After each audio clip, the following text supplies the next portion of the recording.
75లో నాకు తొలి పరిచయం. ఆ రోజు నుంచి అంటే 75 జూన్ 24వ తారీఖున నాకు పరిచయం. కాలేజీలో అడ్మిషన్ కోసం డిగ్రీ కాలేజీలో మేము ఇద్దరం వర్షమడిపోయిన లోపలికి ఆయనకి అడ్మిషన్ నిరాకరించారు. ఆ సందర్భంగా నుంచి పరిచయం.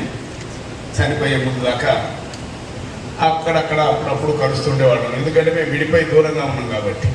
అయినా కలిస్తే మాట్లాడించేవాడు, నేను కలిస్తే మాట్లాడించేవాడిని. ఇది అంతేకాకుండా మేము ఇద్దరం కలిసి ఇల్లెందు ప్రాంతంలో పనిచేసాం, బూర్గంపాడు ప్రాంతంలో పనిచేసాం. ఒకే కమిటీలో, ఏరియా కమిటీలో కూడా చాలా సంవత్సరాలు ఉన్నాం. అట్లా వివిధ సందర్భాల్లో కలిసి పనిచేసేటప్పుడు ఈ చీలికలు లేదా ఈ ఘర్షణలలో చాలా సందర్భాల్లో మేమిద్దరం కూడా ఘర్షణ పడ్డాం.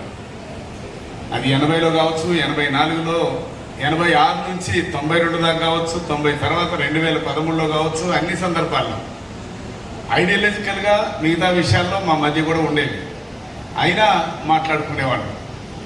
ఇక విమల చాలా సీరియస్గా ఉద్యమంలో ఉన్నంతసేపు చాలా సీరియస్గా పనిచేసింది. ఆ గ్రామంలో ఎవరింటి పోయినా ఆ విషయాలు చెప్తారు.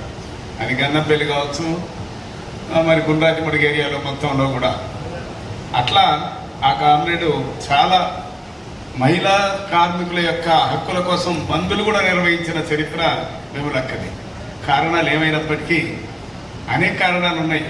కారణాలు ఏందో ఇందాక మీరు విన్నారు. ఈ కారణాలన్నీ కూడా ఉద్యమంలో ఉన్నాయి, అందరూ ఎదుర్కొనే, చాలామంది ఎదుర్కొన్నారు నాతో సహా.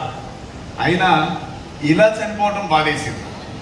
అందుకే నేను ఆ రోజు పార్టీని ఆయన స్మారక సభలో మాట్లాడుతూ అప్పులే కారణమైతే ఆఫీస్ అమ్మేని కట్టాలన్న దానికి ఎంత రాద్ధాంతమైందో మీరు చూశారు.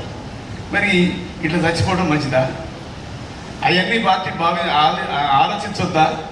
అది ఏ కామ్రేడ్ అయినా, ఏ సమస్య ఉన్నా బాధ్యత ఓల్డ్ టైమర్గా ఉన్న కామ్రేడ్ బాధ్యత ఆ పార్టీది అనే విషయాన్ని నాకున్న అభిప్రాయం.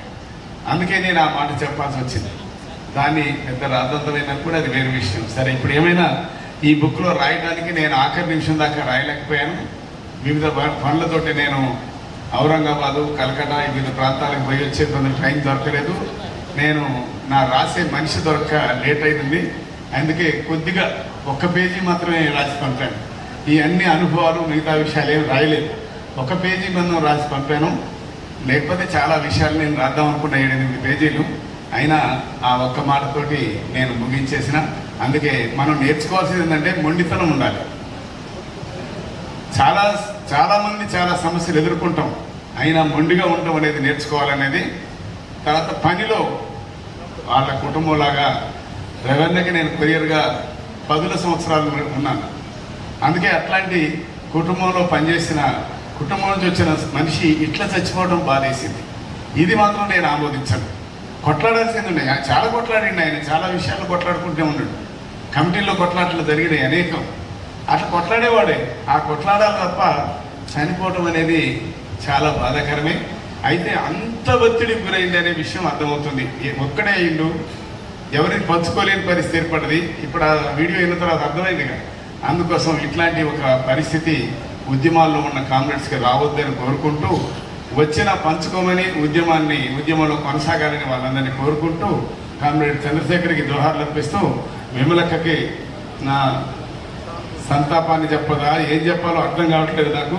ఆ విమలక్క మొండితనం ఇంకా మొండిగా ఉండి ఆ సహకారం ప్రజల పక్షాన ఉండడానికి ఆలోచించమని ఆమె రచయిత. అన్ని విషయాల్లో ప్రజల కోసం పనిచేసింది. అనేక అంశాలు ఉన్నాయి. ఇప్పుడు విమలక్క పిలిచింది కాబట్టి నేను యాక్చువల్గా ఊరికొచ్చాను. రాత్రి గోదావరి గారి నుంచి బ్యాగ్ వేసుకొని ఇక్కడికే వచ్చాను పొద్దున. అందువల్ల ఆ కామ్రేడ్ యొక్క విషయాలన్నీ మనకు తెలుసు ఇక్కడికి వచ్చిన వాళ్ళందరికీ. అందుకే వాళ్ళ కుటుంబానికి మనందరం కూడా చేయూతనిద్దాం. విమర్శకులు ఉంటారు, ఉండనియండి. లేదా అందంగా అబద్ధాలు చెప్పే వాళ్ళు ఉంటారు, ఉండనియండి. వెధవలు ఎప్పుడైనా వెధవలు అవుతారు. నిజం నిష్ఠూరంగా ఉంటుంది, అబద్ధం అందంగా ఉంటుంది. అబద్ధం 6 నెలలే ఉంటుంది, నిజం నిలకడగా ఉంటుంది అనే విషయాన్ని గమనించి నిజం వైపు ఉండండి అని మిమ్మల్ని అందరినీ కోరుకుంటూ, ఉద్యమాల్లో ఉండండి అని కోరుకుంటూ చంద్రశేఖర్కి జోహార్లు అర్పిస్తూ ముగిస్తున్నాను.